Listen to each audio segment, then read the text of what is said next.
Hey, it's Maren, and this is the weekly astrology and tarot forecast for the week of September 22nd through the 28th. So we'll get started with the tarot, see what the cards have in store for us, then we'll look at the astrology, then we'll look at some oracle deck cards to round that all out. So getting started now, I'm just going to be using my Rider-Waite-Smith tarot deck, good old classic for a Celtic cross spread.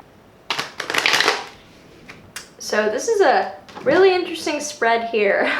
So this is everything all together, and we'll start out here with the situation card, which is the Knight of Pentacles, the first card we have here.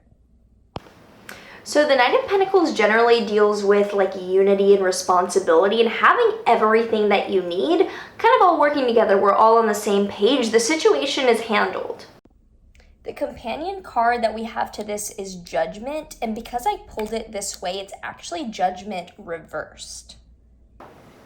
So with Judgment reversed, it's kind of like we're in a cliffhanger situation where there's no clear resolution, and we're trying to scramble to figure out what the pieces all mean spread out. It might also mean that we're kind of fucking around and not making a decision when that was long overdue. As the potential for the situation, we have the Five of Swords. So the potential for the situation at hand is kind of one of like developing a poor reputation or becoming infamous for something, of like destroying something. Let's look at the other cards to see what's actually, you know, coming up here. The fourth card is the unconscious reason for the reading that we're all coming to. Of course, there's hair interrupting the reading. We have the Eight of Swords.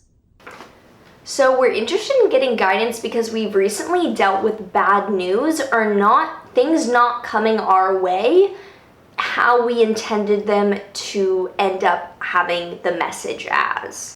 The fifth card is the recent past, and we have the Queen of Swords.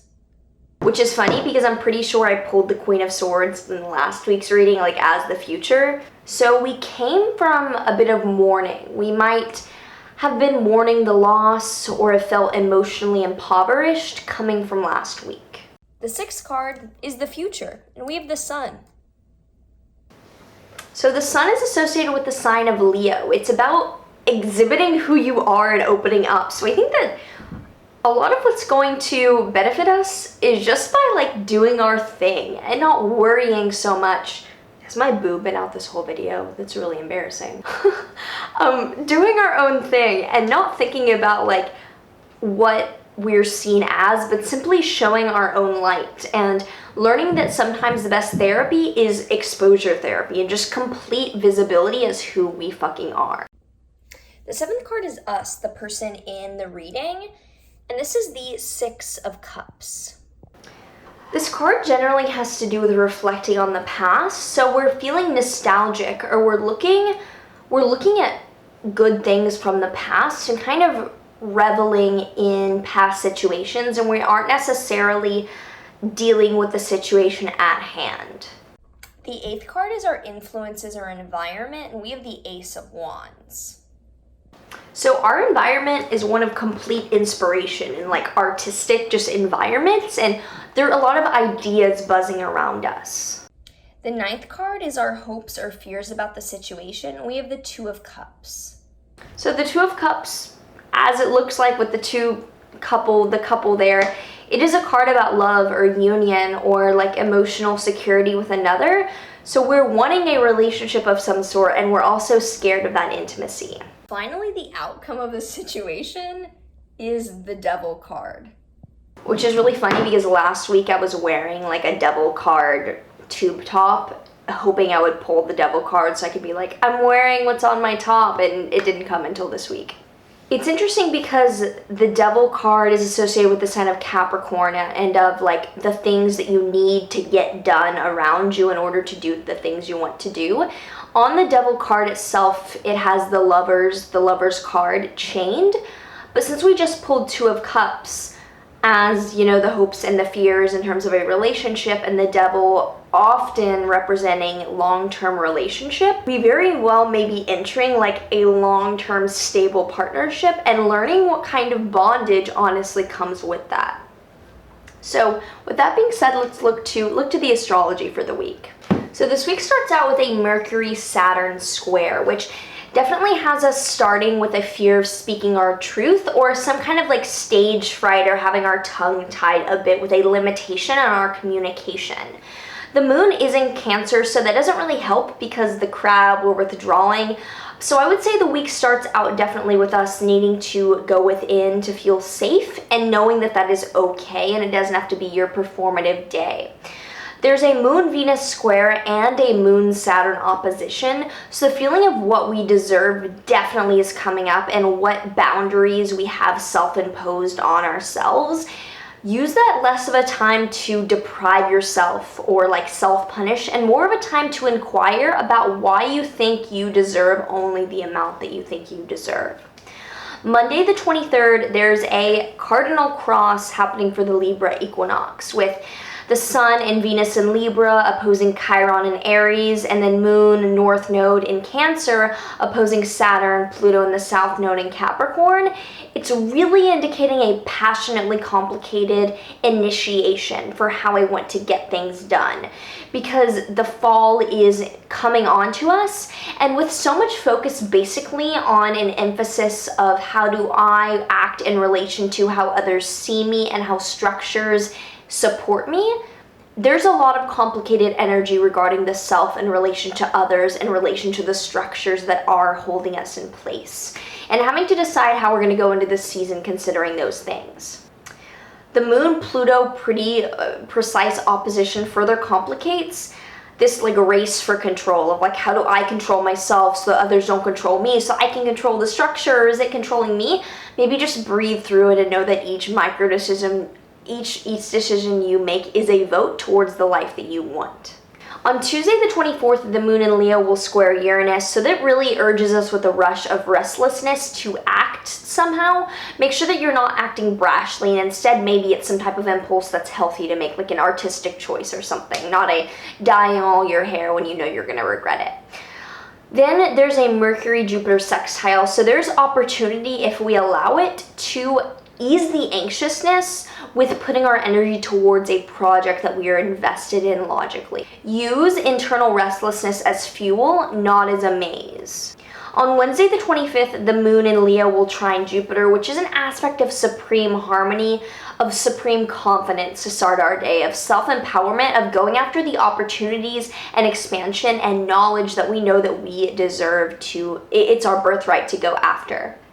The Leo moon will also sextile Mercury in Libra, which offers the opportunity, because sextiles are often indicative of opportunity, to speak our truth or glory into existence, really manifest that pure light. Venus's square to Saturn asks us to hold back on self-rewarding, and it may be useful again to question why we punish ourselves, why we hold back, and why we feel the need to like suffer so that we can get a reward for that. Like, why not just reward ourselves right now for being ourselves? And that's really indicative in the tarot card, the spread that came up today with the devil coming up. Like, what is the self-imposed boundaries and the bondage that we're buying into that's making us feel a bit, that's leading us to not get what we want? Like, how can we expect the world to mirror back to us what we want when what we're having mirrored back would be the self-imposed boundary? On Thursday the 26th, the moon is in Virgo and it trines Uranus, so encouraging us to engage in new choices to find harmony. Engage in upgrading, not in downgrading this week. The Mercury-Pluto square might mean that our communication is a bit too intense or too forthright for those around us, not in a way of like truth bombs, in a way of like, what kind of reaction or control are you trying to get out of me? So watch for manipulation verbally on Friday or Thursday the 26th.